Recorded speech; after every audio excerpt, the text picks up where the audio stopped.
جی السلام علیکم ڈاکٹر صاحب۔ جی وعلیکم السلام جناب، خیریت سے ہیں جی؟ الحمدللہ، اللہ کا شکر ہے۔ میں کینیڈا میں ایک ایسی جگہ پہ ہوں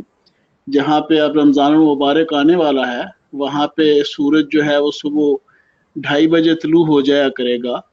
اور رات کو 9:30 بجے یا 10 بجے جو ہے غروب ہوا کرے گا۔ تو یہاں پہ دو موقف ہیں، ایک تو جو یہاں پہ مسجد کے امام ہیں وہ تو سورج کو ہی فالو کر کے نمازیں بھی اور روزہ بھی رکھ رہے ہیں، جبکہ کچھ ساتھی جو ہیں انہوں نے یہاں پہ کینیڈا میں ایک آرگنائزیشن اسنا ہے، اسنا سے ایک فتویٰ کیا ہوا ہے یا اسنا کا فتویٰ موجود ہے کہ آپ جو نزدیکی شہر ہے آٹوا، اس کے مطابق آپ جو ہے وہ سحر و افطار کریں۔ تو وہ جب سحر کا اس کے مطابق ٹائم ہوگا تو وہ سورج نکلا ہوا ہوگا، ہاں جس وقت افطار ہوگا اس وقت سورج کھڑا ہوگا۔ تو وہ میں اپنی زندگی میں پہلی دفعہ اس ایکسپیرینس کا سے دو چار ہوں، تو میں کنٹینیوسلی ابھی تک کوئی ڈیسائیڈ نہیں کر پا رہا کہ واٹ ٹو ڈو۔ جی واقعی یہ اس مشکل ہے سلسلے اصل میں میں کیا فرمائیں گے؟ جی ہمارے ہاں چونکہ اس کو امت کے لیول پہ مسئلہ حل ہونا چاہیے تاکہ تمام لوگ جو ہیں وہ اطمینان سے جو بھی فتویٰ جو بھی اجتہاد ہو اس پر عمل کر سکیں۔ اصل میں یہ اجتہادی معاملہ ہے، اجتہادی معاملات میں اختلاف ہو جاتا ہے، تو اس لیے پھر امت کی طرف جانا چاہیے تھا تاکہ پوری کی امت مل کر ایک رہنمائی کرے اور ہمارا مسئلہ حل ہو۔ تو آپ جو بھی اپنے ضمیر کے مطابق دونوں فتوے درست ہیں،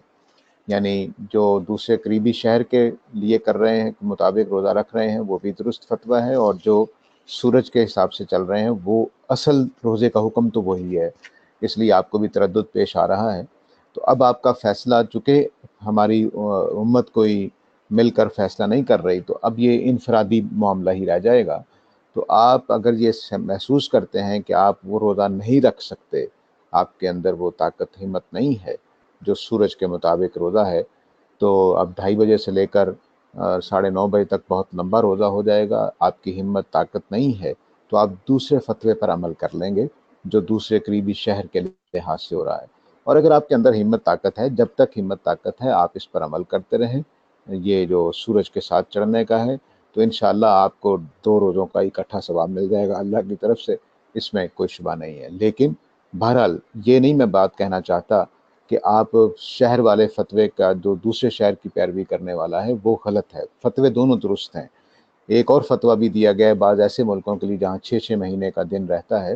وہاں یہ فتویٰ دیا ہے بعض لوگوں نے کہ ان کے اوپر بھی روزہ فرض بھی نہیں ہے، وہ بعض لوگوں نے یہ بھی کہہ دیا۔ میں اس فتوے کے حق میں نہیں ہوں۔ میرے خیال میں سب سے اچھا راستہ یہ ہے کہ چونکہ دین سعودی عرب سے مکہ سے شروع ہوا ہے، تو مکہ کو مرکز مان کر ان تمام ملکوں کے لیے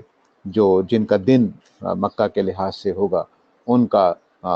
اس کے ساتھ جوڑ دیا جائے، اور جن کی رات ادھر کے لحاظ سے ہوگی ان کو بھی ٹائمنگ وہی رکھے جائیں دن کے اندر جو مکہ معظمہ کے ہیں۔ تو میرے خیال میں اس طرح سے کر دینا چاہیے، اس میں کوئی گناہ کی بات نہیں ہے۔ اصل میں اللہ تعالیٰ تو صرف ایک تقوی پیدا کرنا چاہتے ہیں، ہمارا امتحان لینا چاہتے ہیں، اس کو اس سے کوئی غرض نہیں ہے کہ وہ 24 گھنٹے کا روزہ رکھوا دے۔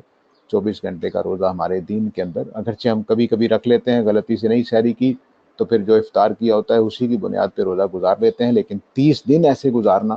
یہ میرا خیال ہے کہ شاید ناممکن ہو جائے۔ عیسائیوں کو یہ روزہ فرض کیا گیا تھا تو وہ ہفتے میں 1 دفعہ ہوتا تھا یا مہینے میں 2-3 دفعہ ہوتا تھا، اکٹھے 30 روزے اس طرح سے مشکل ہوں گے۔ تو آپ اپنے ضمیر کے لحاظ سے، اپنی طاقت قوت کے لحاظ سے اس کو دونوں میں سے کسی فتوے کو عمل کر لیں گے تو انشاءاللہ اللہ کے ہاں اجر پائیں گے، کوئی اس میں خرابی نہیں ہے انشاءاللہ۔